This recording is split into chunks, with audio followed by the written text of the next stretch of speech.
Dictation शुरू होगी 3 second बाद। डिप्टी स्पीकर महोदय, मुझे इस बात की बड़ी खुशी है कि आपने मुझे गांधी भवन के उद्घाटन का मौका दिया। महात्मा गांधी ने अपनी जिंदगी में जो कुछ किया वह सिर्फ हिंदुस्तान के लिए ही नहीं बल्कि सारी दुनिया के लिए है। हम उनकी यादगार में कोई इमारत खड़ी करके या संस्था बनाकर किसी तरह से अपने काम में बल हासिल करना चाहते हैं। इसलिए हम उनके नाम से स्मारक के रूप में जहाँ तहाँ कुछ बना रहे हैं। आज सिर्फ हिंदुस्तान में ही नहीं, हिंदुस्तान के बाहर भी जहाँ तहाँ गांधी जी के स्मारक के रूप में इमारतें बनाई जा रही हैं। इसलिए कोई आश्चर्य की बात नहीं कि हैदराबाद के निवासियों को भी ऐसा ख्याल हुआ कि यहाँ इस प्रकार का स्मारक बनाया जाए। यह सिर्फ एक इमारत ही न रहे बल्कि जैसे सरदार पटेल ने कहा था, यह जानदार स्मारक हो। इसका अर्थ यह है कि वह केवल ईंट पत्थर का न हो बल्कि महात्मा गांधी ने जो हमें सिखाया और बताया था तथा उनके जो विचार थे उनका कोई जीता जागता रूप यहाँ देखने में आए। महात्मा गांधी ने अपने जीवन में कई बार कहा था कि किसी आदमी के लिए उसका शरीर कोई कीमत नहीं रखता, वह तो मिट्टी का पुतला है और फिर मिट्टी में मिल जाता है, मगर उसके पास कोई चीज रह जाती है तो एक तरफ उसकी आत्मा और दूसरी तरफ उसके किए हुए अच्छे या बुरे काम। इसलिए उन अच्छे कामों का नमूना हमारे सामने होना चाहिए। और आपने यह बहुत अच्छा सोचा कि रचनात्मक काम के बारे में गांधी जी के विचार थे। जिन जिन चीज़ों में उनको खास दिलचस्पी थी उन चीज़ों को लेकर आप इस स्मारक में काम करें और जो जो संस्थाएं इस तरह के काम में लगी हों यहाँ आप उनको भी जगह दें।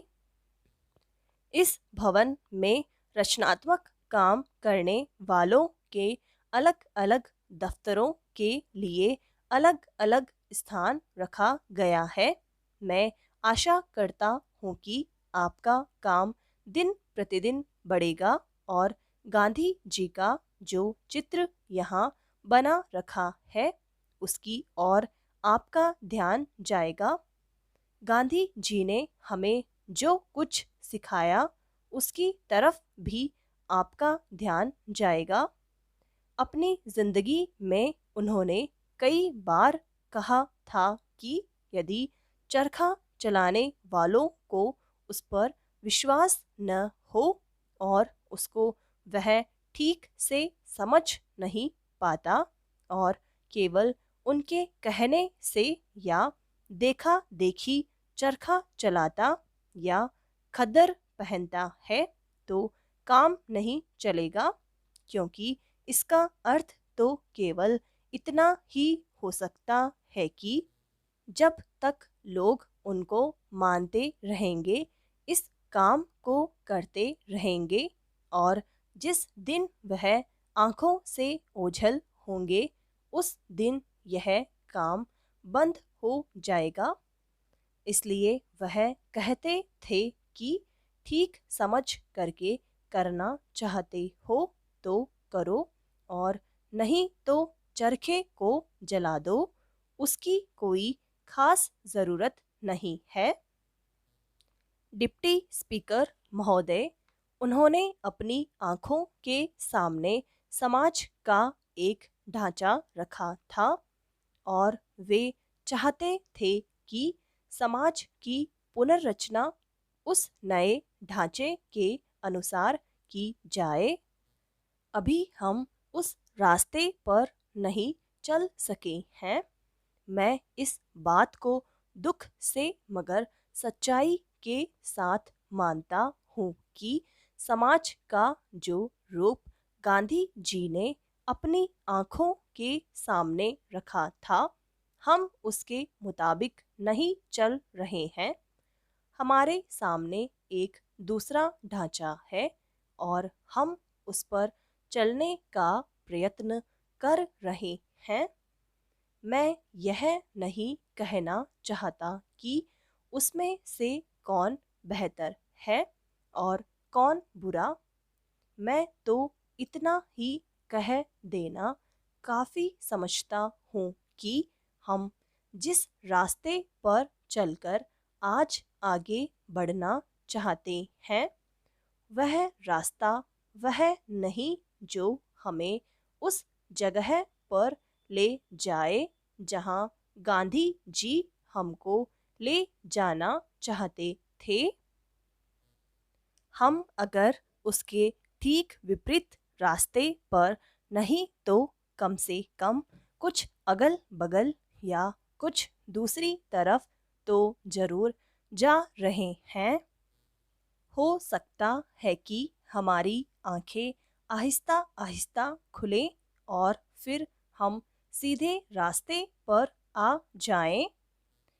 आज देश में जो रचनात्मक काम हो रहा है, उसकी मैं बड़ी कीमत इसलिए लगाता हूँ कि फिर कभी हम उस रास्ते पर आ सकेंगे। और अगर हमने इस काम को भी छोड़ दिया तो फिर इधर लौटने की कोई उम्मीद नज़र नहीं आती।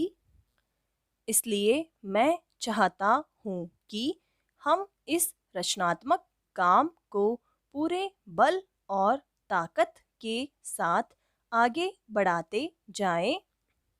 बहुत जमाना हुआ जब एक अंग्रेज यहाँ आया था। वह बड़ा विद्वान था।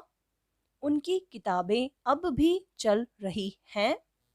गांधी जी उस समय खादी और ग्रामोद्योग की बात चला रहे थे।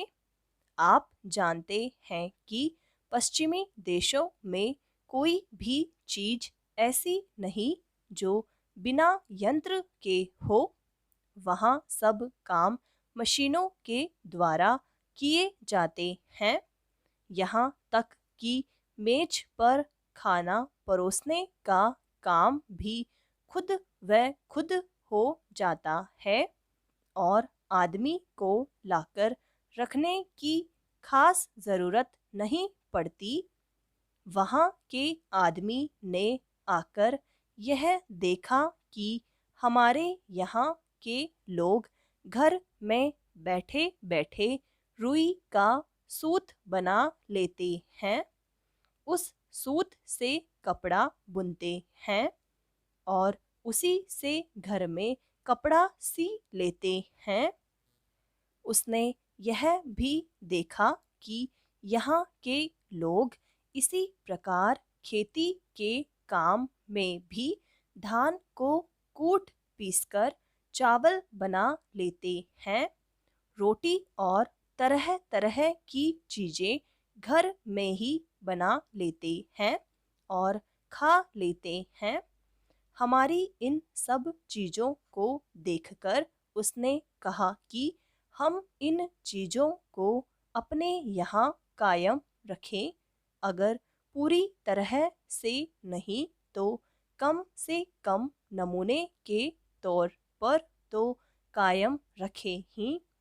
एक दिन आएगा जब दुनिया सब मशीनों को छोड़ फिर इसी चक्की का उपयोग करेगी और इसी चरखे पर सूत काटेगी। यह बात मैंने 25-30 बरस पहले की कही है। पिछले 2500 वर्षों में साइंस की तरक्की हुई है और पिछले 10-15 वर्षों में तो बहुत ही हुई है। समाप्त।